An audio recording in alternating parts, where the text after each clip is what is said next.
Hello guys, வணக்கம். This is Anbuseelan. இன்னைக்கு நம்ம என்ன பார்க்க போகிறோம் அப்படின்னா இன்ட்ராடேக்கான பெஸ்ட்டான ஸ்டாக்ஸ் என்னென்ன அப்படிங்கிறது தான் என்டையராக இந்த வீடியோவில் பார்க்க போகிறோம். பிகினராக இருக்கிறீங்க அப்படின்னா இந்த வீடியோவை ஸ்கிப் பண்ணாமல் முழுமையாக பாருங்கள். எஜுகேஷன் பர்பஸ்க்காக என்னுடைய டெலகிராம் குரூப், வாட்ஸ்அப் குரூப்பில் இணையனும் விருப்பம் உள்ளவங்க டிஸ்கிரிப்ஷன் பாக்ஸில் லிங்க் கொடுத்துருக்கேன். அந்த லிங்க்கை பயன்படுத்தி கொள்ளலாம். இப்போ நம்ம வீடியோக்குள்ளே போகலாம். ஸோ இப்போ நம்ம பார்க்கக்கூடிய முக்கியமான ஸ்டாக்ஸ் என்னென்ன அப்படின்னு பார்த்தீங்கன்னா நெக்ஸ்ட் 50யோட முக்கியமான ஸ்டாக்ஸ், அதுவும் இன்ட்ராடேக்கு என்னென்ன ஸ்டாக்கை பயன்படுத்தலாம். இந்த 5 ஸ்டாக்ஸும் கண்டிப்பாக உங்கள் வாட்ச் லிஸ்ட்டில் இருக்கக்கூடிய ஸ்டாக்ஸ், சரிங்களா? அதே சமயம் இந்த வீடியோ பார்க்குற எல்லோரும் வீடியோவுக்கு லைக் பண்ண மறந்துடாதீங்க. முதல்ல நம்ம பார்க்கக்கூடிய ஸ்டாக் என்ன அப்படின்னு பார்த்தீங்கன்னா ஜிந்தால் ஸ்டீல்.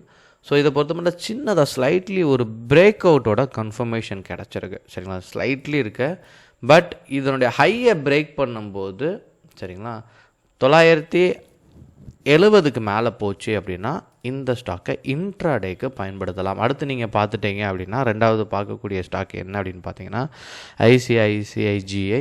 ஸோ இதை பொறுத்த மட்டும் ஒரு பிரேக் அவுட் ஸ்டாக் தான். ஸோ ஹைலி ரெக்கமெண்டட் ஸ்டாக் இது வந்துட்டு, சரிங்களா? ஸோ வரக்கூடிய நாட்களில் 2120க்கு மேலே போச்சு அப்படின்னா இந்த பர்டிகுலர் ஸ்டாக்கை இன்ட்ராடேக்கு பயன்படுத்தலாம். ஸோ நீங்கள் ப்ரீவியஸாக பார்த்தீங்க அப்படின்னா இது தொடர்ந்து ஒரு ஹையில் ட்ராவல் ஆகிட்டு இருக்கக்கூடிய ஸ்டாக், சரிங்களா? ஸோ இங்கே பார்த்தீங்கன்னா இப்போ இல்லாத உச்சத்தையும் ஓரளவுக்கு அது தொட்டிருக்கு. ஸோ அங்கேயும் ஒரு ட்ரெண்டு பிரேக் அவுட் இருக்குது. ஸோ கட்டாயமாக உங்கள் வாட்ச் லிஸ்ட்டில் இருக்கக்கூடிய முக்கியமான ஸ்டாக். அப்புறம் மூணாவது பார்க்கக்கூடிய ஸ்டாக் என்ன அப்படின்னு பார்த்தீங்கன்னா பெல். ஸோ இதை பொறுத்த மட்டும் தொடர்ந்து ஒரு சரிவு நிலை இருக்கும், சரிங்களா? நீங்கள் பார்த்தீங்கன்னா தெரியும். ஸோ இங்கே ஒரு பாக்ஸ் பேட்டர்னும் உங்களுக்கு அமைஞ்சிருக்கும். ஸோ வரக்கூடிய நாட்களில் 310க்கு மேலே போச்சு அப்படின்னா இந்த particular stock strong confirmation. Slightly கீழேருந்து பார்த்தாலுமே உங்களுக்கு ஒரு அப் ட்ரெண்ட் மூவோட டைரக்ஷன் உங்களுக்கு தெரியும், சரிங்களா? ஸோ இந்த ஸ்டாக் உங்கள் வாட்ச் லிஸ்ட்டில் இருக்கக்கூடிய கட்டாயமாக இருக்கக்கூடிய ஸ்டாக். நாலாவதாக பார்த்துட்டிங்க அப்படின்னா டிவிஎஸ் மோட்டார். இதுவும் இதுக்கு அடுத்து காட்டுற ஸ்டாக்கும் ரொம்ப முக்கியமான ஸ்டாக்.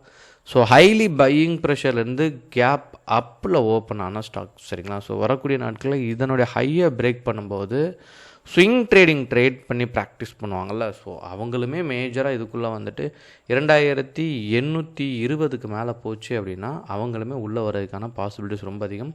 ஸ்விங் ட்ரேடிங்கில் நீங்கள் ப்ராக்டிஸ் பண்ணிகிட்ருக்கிறீங்க அப்படின்னா இதை பேக் டெஸ்ட் பண்ணுங்கள், எந்த அளவுக்கு சக்ஸஸ் ரேஷியோ கொடுக்கு அப்படிங்கிறது. ஏன் அப்படின்னா நார்மலாக நீங்கள் ட்ரேட் எடுத்திங்கன்னா டே கேண்டில் டைம் ஃப்ரேமை பொறுத்த மட்டும் அது இன்ட்ராடேக் தான் யூஸ் பண்ணணும். மந்த்லி டைம் ஃப்ரேம் அப்படின்னு நீங்கள் வந்துட்டீங்க அப்படின்னா அது ஸ்விங் ட்ரேடிங்க்கு நீங்கள் போகலாம். அதனால தான் நான் அதை உங்களை பேக் டெஸ்ட் பண்ண சொல்கிறதுக்கான காரணம், சரிங்களா? அப்புறம் ஐந்தாவதாக கடைசியாக ரொம்ப முக்கியமாக பார்க்கக்கூடிய ஸ்டாக் நார்மலாக ட்ராவல் ஆகிட்டு இருந்த இண்டிகோ.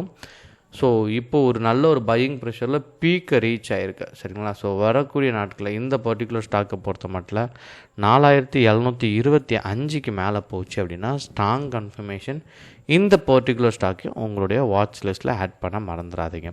ஸோ பிகினராக இந்த சேனலை நீங்கள் பார்த்துட்ருக்கிறீங்க அப்படின்னா ஒரு ஸ்டாக் செலெக்ஷன் நீங்கள் பர்டிகுலராக அனலைசிஸ் பண்ணணும் அப்படின்னா, ஏன்னா நிறைய பேர்ட்டே கேட்கும்போது நான் ஸ்க்ரீனர் யூஸ் பண்ணுறேன் அப்படின்னு சொல்லுவாங்க. இப்போ என் கிளாஸ்க்காக ஜாயின் பண்ணும்போது என் ஸ்டூடெண்ட்டே கேட்டால் சார் நான் இந்த ஸ்க்ரீனரை யூஸ் பண்ணி ட்ரேட் பண்ணுவேன். அதாவது ஸ்க்ரீனர் உங்களுக்கு பெஸ்ட்டு ஸ்டாக் கொடுத்துரும், ஆனால் எந்த இடத்துல என்ட்ரி கொடுக்கணுங்கிறத நீங்கள் தான் ப்ராக்டிஸ் பண்ணணும். அது அப்போது உங்களுக்குன்னு ஒரு அனலைசிஸ் இருந்தால் மட்டும்தான் நீங்கள் சக்ஸஸ் பண்ண முடியும். ட்ரேட் ரொம்ப ஈஸியான விஷயந்தான், ஆனால் அது உங்களுக்கு தெரியலை அப்படின்னா அது ரொம்ப டிஃபிகல்ட். அதனால தான் அப் ட்ரெண்டில் இருக்கிற ஸ்டாக், அதனால தான் புக்கை ரெஃபர் பண்ணிடுங்க. அப் ட்ரெண்டில் இருக்கிற ஸ்டாக்கை பைக்கும், ஃப்ளாட்டாக இருக்கக்கூடிய ஸ்டாக்கை பைக்கும் செல்லுக்கும், டவுன் ட்ரெண்டில் போயிட்டுருக்க ஸ்டாக்கை செல்லுக்கும் பயன்படுத்துங்க, ஓகேங்களா? இதில் அப் ட்ரெண்டை மேஜராக பயன்படுத்துகிற பைக்கு ஏன் அப்படின்னா 2 இடத்துல என்ட்ரி கொடுக்கலாம். ஒன்று சப்போர்ட்லேருந்து ரெசிஸ்டன்ட் நோக்கி போகும்போது நம்ம பை கொடுக்கலாம், இன்னொன்று ட்ரெண்டை பிரேக் பண்ணியிருக்கோம். இப்போ நான் ஷோ பண்ண ஸ்டாக் எல்லாமே நீங்கள் பார்த்துட்டிங்கன்னா இதெல்லாம் ட்ரெண்டை பிரேக் பண்ண ஸ்டாக், சரிங்களா? ஸோ டிவிஎஸ் மோட்டாரை பொறுத்த மட்டும். ஸோ இந்த மாதிரியான ஸ்டாக் வந்து ஹைலி பெர்ஃபார்ம் பண்ணும்.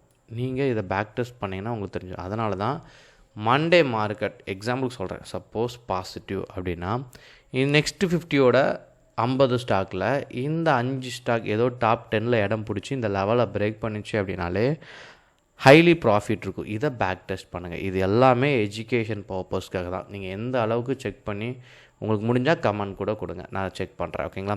ஸோ நல்லா பண்ணுங்கள். எந்த டவுட் இருந்தாலும் கமெண்ட் பண்ண மறந்துடாதீங்க. Okay guys, thank you so much for வாட்சிங் this video. Tata, bye bye, see you.